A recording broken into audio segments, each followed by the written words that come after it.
예레미야 애가 3장 1절로 3절에 있는 말씀까지입니다. 예레미야 애가 3장 1절로 3절 구약성경 1146페이지에 있습니다. 1146페이지. 예레미야 애가 3장 1절로 3절 제가 봉독해 드리겠습니다. 여호와의 분노의 매로 말미암아 고난 당하는 자는 나로다. 나를 이끌어 어두움 안에서 걸어가게 하시고 빛 안에서 걸어가지 못하게 하셨으며 종일토록 손을 들어 자주자주 나를 치시는도다. 아멘. 이 시간 우리 시온 찬양대에 찬양 드리겠습니다.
오늘도 이 찬양을 통해서 우리 하나님 영광 받으신 줄 믿습니다.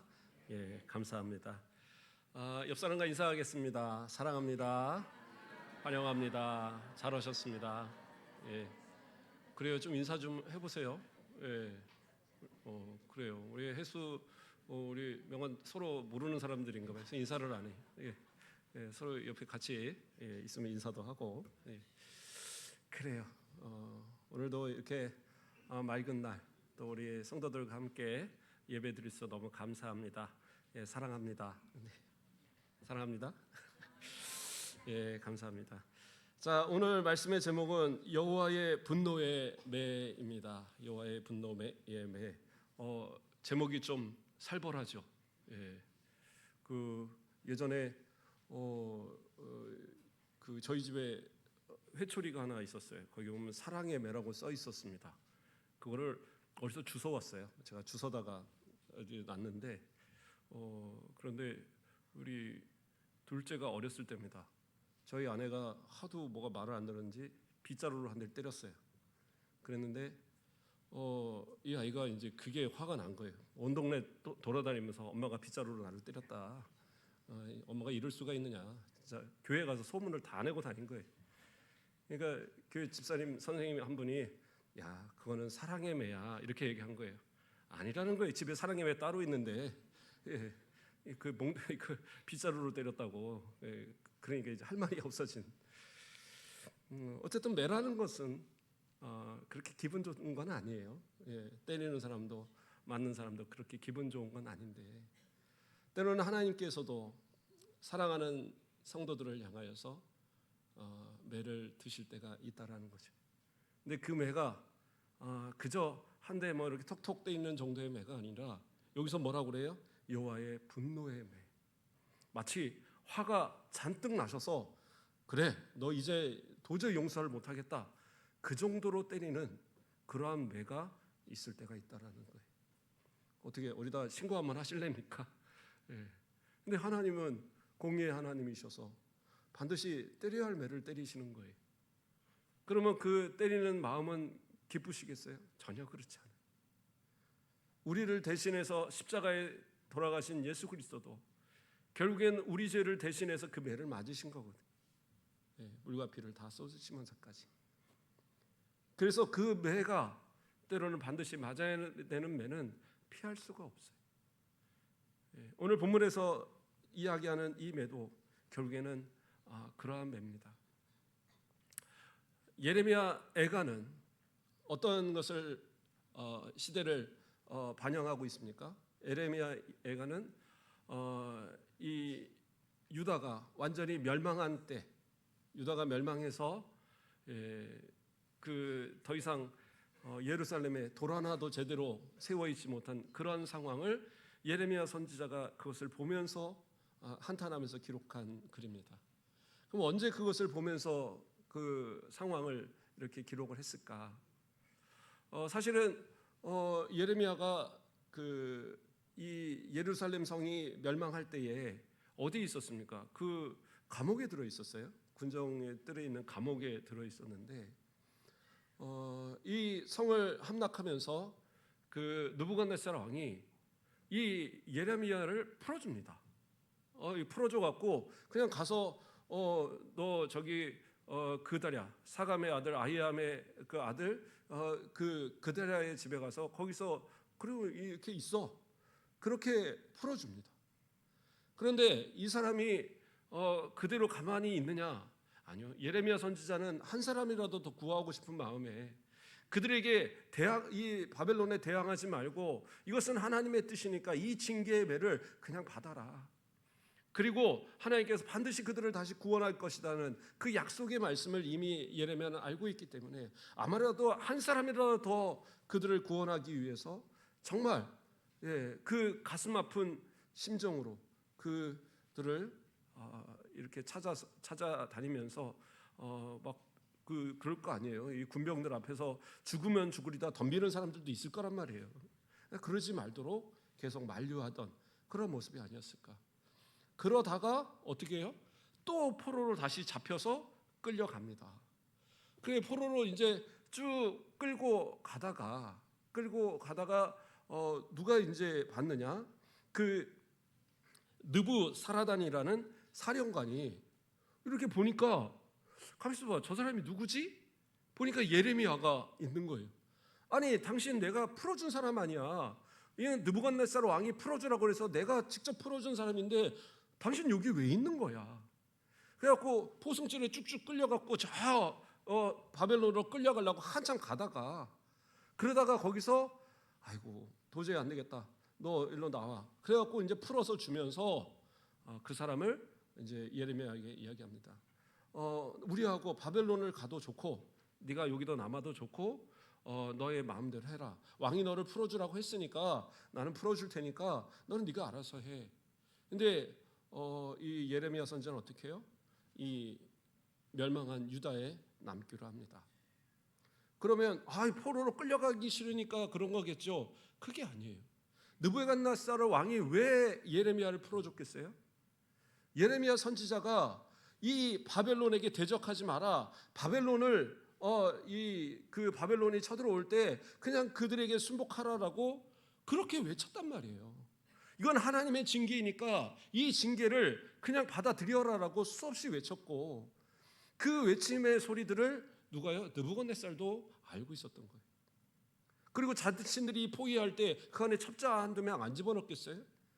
그때 예레미야 선지자가 계속적으로 저 바벨론 느부갓네살 왕한테 항복하라고 말하면서 그러면서 감옥에 갇힌 것까지 알았으니까 이러한 사람이 바벨론으로 가게 되면 다니엘이나 그 세 친구들도 중요한 관리로 세워 올려서 임명한 그러한 왕인데 자신들의 편에 서서 이야기했던 예레미야 선지자를 대우 안 하겠어요? 분명히 대우할 겁니다. 그러니까 자기가 좀 더 편하고 정말 자기의 그 일신을 위해서라면 바벨론으로 따라가는 게 오히려 유리한 거예요. 근데 그러지 않아요. 남은 자들, 남아서 고통당할 자들을 위해서 그는 남기로 자처하는 겁니다. 그래서 포로로 끌려가는 그들을 가슴 아프게 바라보면서 서로 빠이빠이 하고 그리고 돌이켜서 이제 그다리아가 있는 그 지역으로 가기 전에 우선은 다시 이 예루살렘으로 와보는 거죠. 그리고 예루살렘의 그 폐허가 된 상태를 바라보는데 그 상태가 어때요? 정말 실로 비참해서 누가 하나 이렇게 정말 그들의 편을 들어줄 만한 그런 상태가 안 된 아주 비참한 상태가 돼 있었어요. 젊은이들이 시체가 막 질비하여 있고 먹을 게 없어서 막 그 굶주린 사람들이 그 성에 갇혀 있을 때도 굶주렸는데 성 안에 완전 갇혀 있었던 거잖아요. 주변에 다 포위하고 거의 2년이 넘는 시간 동안을 거기서 갇혀 있었는데 먹을 것이 없어서 정말 고통당한 그들.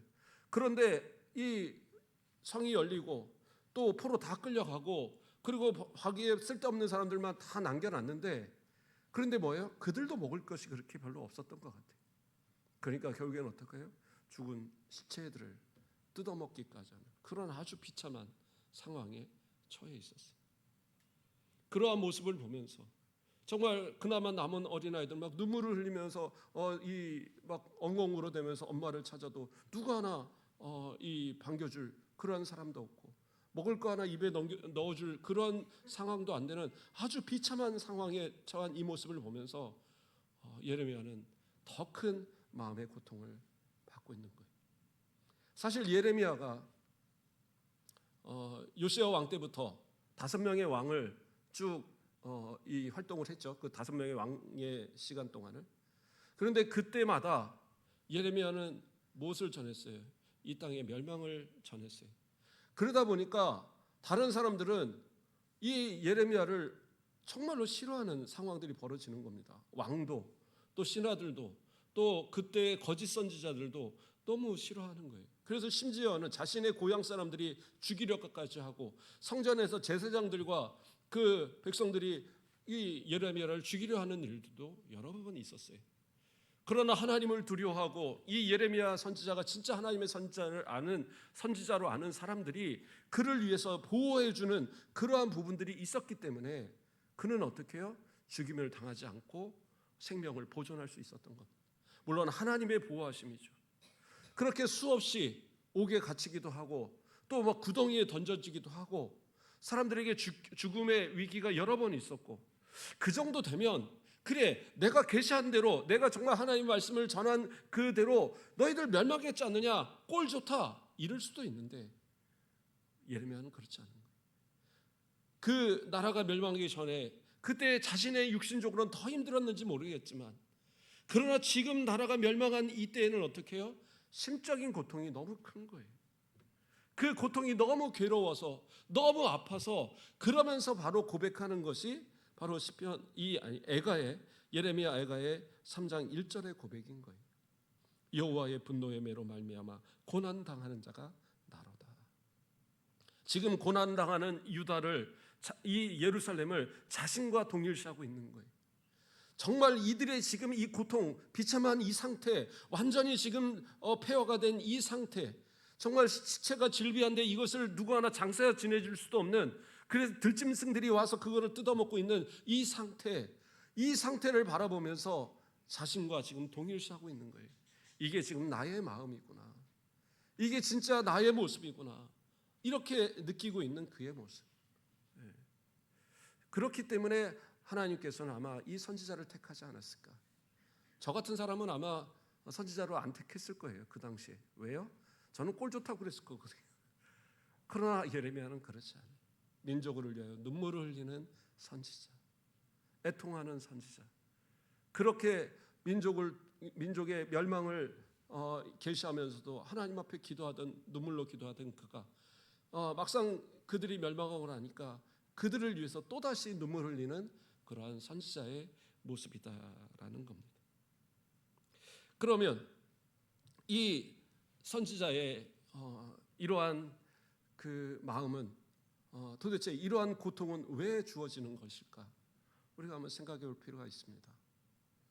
그가 진짜 하나님의 복음을, 하나님께서 명하시는 이것으로 회개를 그들에게 요구할 때 정말 그들은 받아들이지 않았거든요.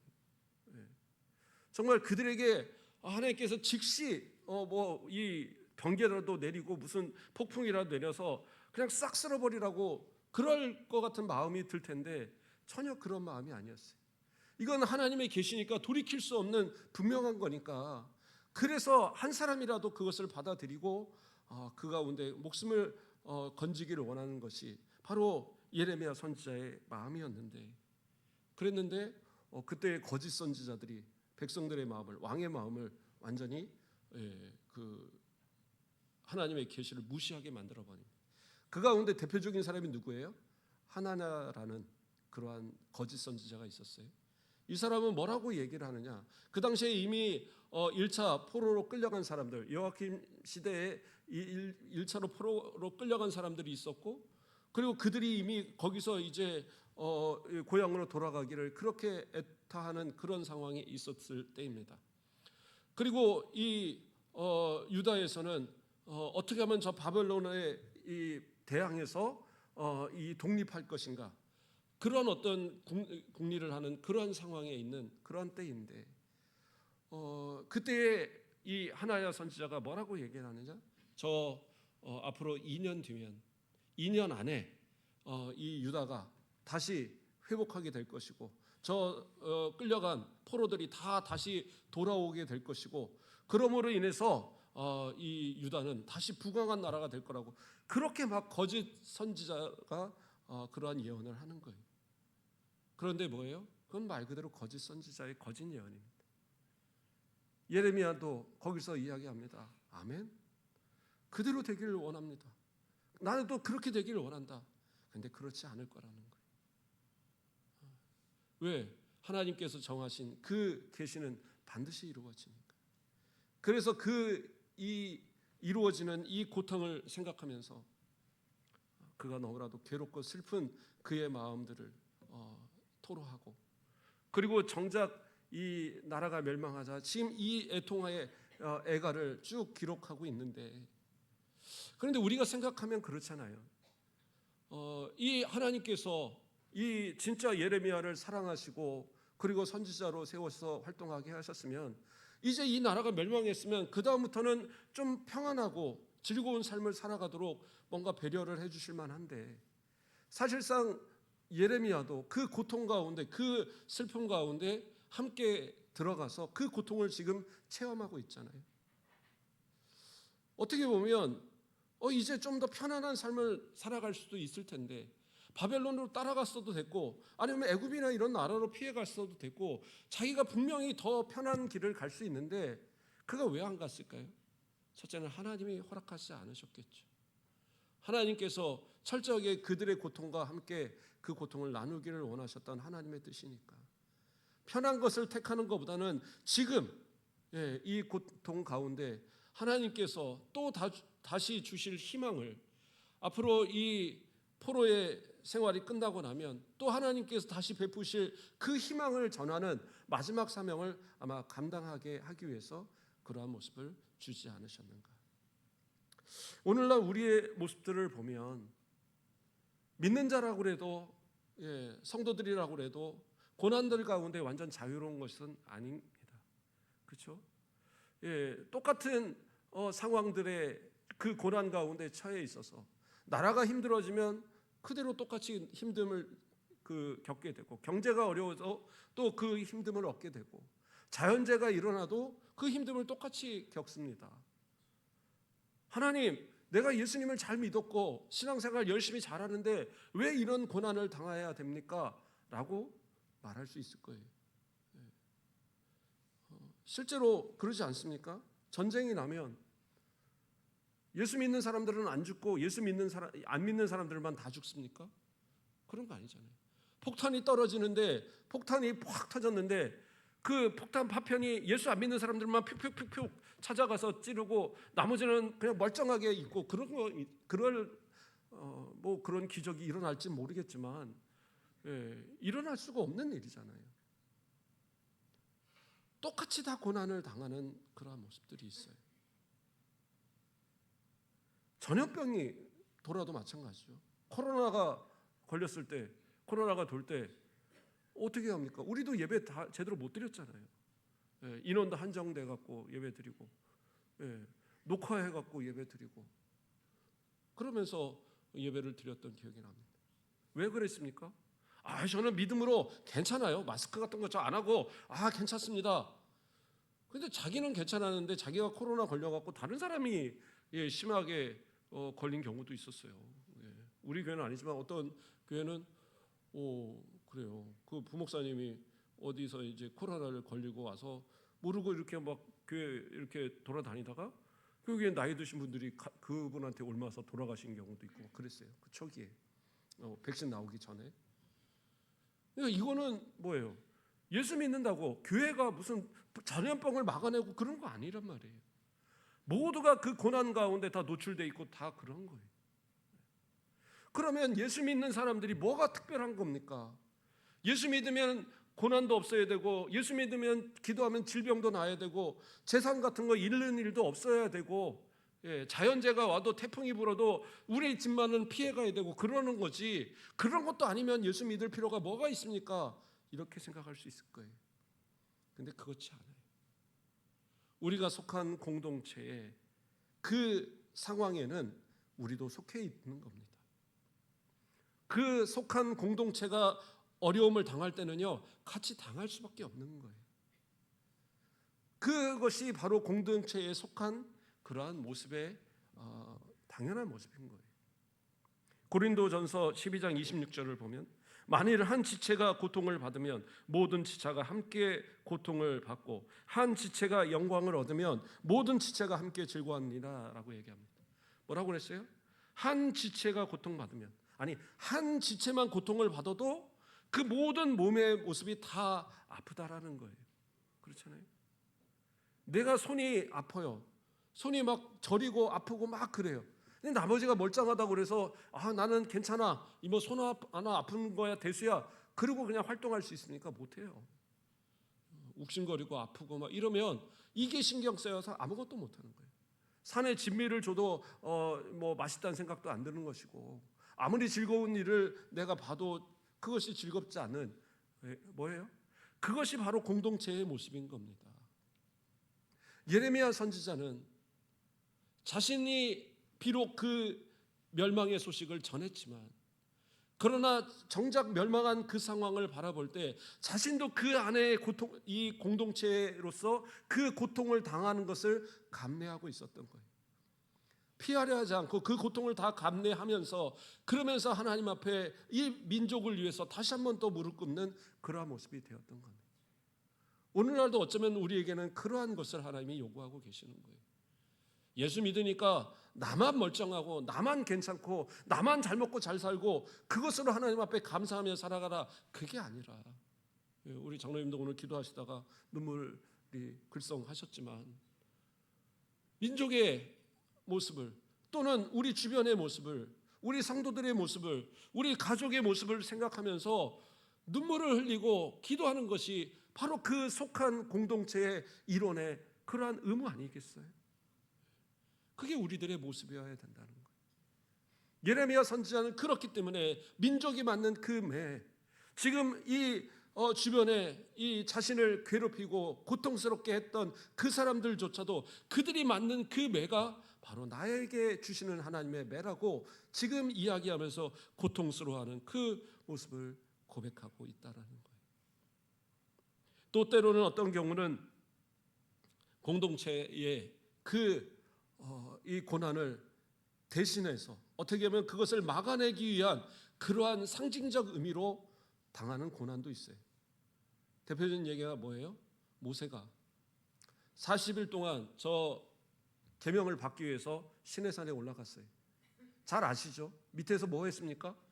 이 백성들이 금 이런 거 모아다가 아론한테 줘갖고 뭘 만들었어요? 금송아지 만들었어요.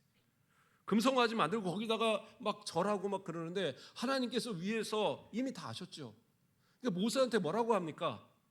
내가 저 사람들 싹 다 없애버리고 너로 큰 나라 다시 만들게. 그때 하나님 앞에 뭐라고 그래요? 모세는 철저하게 막아냅니다. 하나님, 이러시면 안 됩니다. 세상 사람들이 뭐라고 그러겠습니까? 그 애굽에서 실컷 끌어다가 광야에서 이들을 몰살시키는 하나님이라고 그러지 않겠습니까? 이거 말도 안 되는 얘기입니다. 아브라함이 이삭에게 이스라엘 곧 야곱에게 약속하신 그 언약을 기억해 주십시오. 우리를 살려주십시오. 간절히 기도합니다. 그리고 나서 하나님께서 그 진노를 그치신 걸 알고 그리고 그 두 돌판을 가지고 내려왔는데 여전히 뛰면서 그 죄악 가운데 있는 그 사람들 어떻게 해요? 돌판을 갖다 깨버립니다. 그리고 그 금속아지 다 갖다 불태워갖고 다 갈아갖고 다 먹여버려요. 그리고 어떻게 해요? 레위 사람들 야, 하나님의 편에 사람 누구야? 나와봐. 그 레위 사람들이 나와요. 칼 하나씩을 쥐어줍니다. 야, 가서 닥치는 대로 죽여. 물론 성경이 그렇게 나왔지만 닥치는 대로 진짜 아무나 죽인 건 아닐 겁니다. 주동자가 됐던 사람들, 그 죽인 사람들이 몇 명이에요? 3,000명이 죽였어요. 그리고 하나님 앞에 다시 엎드려 기도합니다. 그때 그가 뭐라고 기도한 줄 아세요? 하나님께서 기록하신 책에서 만일 우리를 용서하지 않으시겠다면, 이들을 용서하지 않으시겠다면 하나님의 기록된 책에서 내 이름을 지워주시라고 그렇게 지워달라고 기도한 거예요. 모세의 모습이었어요. 죄는 백성들이 졌어요. 그런데 자기는 죽어라 올라가서 열심히 계명받겠다고 40일을 굶었어요. 그랬는데 배신은 이 백성들이 했건만, 물론 그들에게 징계를 하고 하나님을 대신해서 그들을 징계했지만, 그러나 하나님을 향하여서 기도할 때 뭐예요? 하나님, 제 이름을 지워주실 망정 저들은 용서해달라고 그렇게 기도하는 것이 바로 모세의 모습이었죠. 어쩌면 예레미야도 지금 그러한 기도를 하고 있는 겁니다. 여호와의 분노의 매로 말미암아 고난당하는 자가 나로다. 그 고난당하는 그것이 뭐예요? 하나님, 이 당하는 고난 저도 동참하고 있사오니 하나님이 이 고난을 약속하신 대로 꼭 감하게 하시고 결국에는 하나님께서 약속하신 대로 이 나라를, 이 민족을, 이 백성을 구원해달라는 그러한 기도의 마음으로 지금 이 고난의 고백을 하고 있다라는 거예요. 예레미야가 3장 19절에서 24절을 제가 천천히 봉독해 드립니다. 내 고초와 재난과 곧 쑥과 담즙을 기억하소서. 내 마음이 그것을 기억하고 내가 낙심되오나 이것을 내가 내 마음에 담아 두었더니 그것이 오히려 나의 소망이 되었사오면 여호와의 인자와 긍휼이 부궁하심으로 우리가 진멸되지 아니함이니이다. 이것들이 아침마다 새로우니 주의 성실하심이 크시도소이다. 내 심령에 이르기를 여호와는 나의 기업이시니 그러므로 내가 그를 바라리라 하도다. 이게 무슨 말입니까? 지금 이 고통의 순간에 이 담과 쑥과 담즙을 먹는 듯한 이 고통을 당하는 이 기억을, 그 기억에 동참하는 이 예레미야가 지금 하나님의 그 진노의 매를 함께 공유하고 맡고 있는 그 가운데에 하나님의 긍휼과 인자를 구하는 그러한 기도를 드리고 있다라는 거예요. 지금 마음도 모든 것이 다 지금 낙심될 수밖에 없는 상황, 모든 것이 자포자기할 수밖에 없는 이 상황. 그러나 뭐예요? 하나님께서 계시한 대로 그 계시를 이루셔서 이 고난의 상황이 분명히 왔으니 이제는 하나님이 계시한 대로 하나님께서 반드시 구원하실 거라는 믿음이 생겼다라는 걸 고백하고 있는 거예요. 그렇기 때문에 저는 소망을 갖습니다. 하나님이 약속하신 대로 이 지금 고난이, 이 심판이 내렸으니 이제 약속하신 대로 하나님의 긍휼을 보여달라고, 하나님의 인자하심을 보여달라고 지금 민족을 대표해서 그들을 대신해서 모두가 지금 고통 속에 절망 가운데 예레미야는 하나님 앞에 부르짖어 기도하고 있다라는 사실이에요. 그러면서 뭐라고 감사합니까? 여호와의 인자와 긍휼이 무궁하심으로 우리가 진멸되지 아니하입니다. 진멸이 뭐예요? 완전히 제거시키는 거, 완전히 아무것도 남지 않게 다 없애버리는 거예요. 그런데 하나님은 긍휼이 많으신 분이라, 인자하신 분이라 뭐예요? 그 가운데 남은 자들을 주셨다라는 거예요.